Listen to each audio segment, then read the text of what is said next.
Ananias Nana Nani Homes, a paradise for senior citizens, Coimbatore. Phase 7 booking started.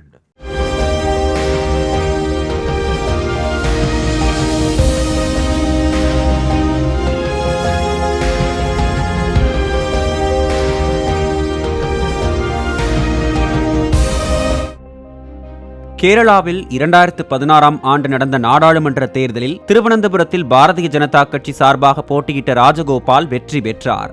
இந்த ஒரு வெற்றிதான் அந்த மாநிலத்தில் பாரதிய ஜனதா பெற்ற ஒரே வெற்றியாகும்.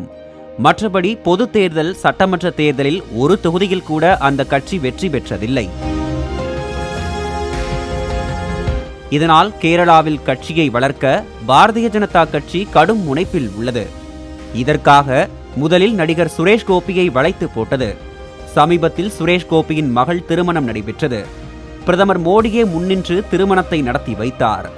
திருச்சூர் தொகுதியில் பாரதிய ஜனதா கட்சி வேட்பாளராக சுரேஷ் கோபி மீண்டும் களமிறங்குவார் என தெரிகிறது. இந்த முறை சுரேஷ் கோபி வெற்றி பெற்றால் ஆச்சரியப்படுவதற்கில்லை என்றே சொல்கிறார்கள். வரும் பொது தேர்தலில் மேலும் சில பிரபலங்களை தேர்தலில் போட்டியிட வைக்க பாரதிய ஜனதா கட்சி முயன்று வருவதாக தெரிகிறது. பிரபல பின்னணி பாடகி KS சித்ராவும் பாரதிய ஜனதா கட்சியின் வேட்பாளர்கள் லிஸ்டில் இருப்பதாக சொல்லப்படுகிறது.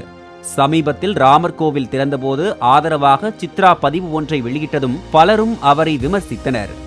அப்போது பாரதிய ஜனதா கட்சியினர் சித்ராவுக்கு ஆதரவாக இருந்தனர் என்பதும் கவனத்தில் கொள்ளத்தக்கது.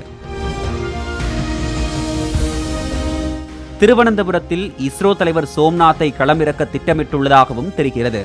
பிரபல நடிகை மஞ்சு வாரியாரும் இந்த தேர்தலில் வேட்பாளராக வாய்ப்புள்ளதாக சொல்லப்படுகிறது. சாலக்குடியில் மஞ்சு வாரியார் பிரபல கட்சி சார்பில் களமிறங்க வாய்ப்புள்ளதாக தெரிகிறது. Ananias Nana Nani Homes, a paradise for senior citizens, Coimbatore. Phase 7 booking started.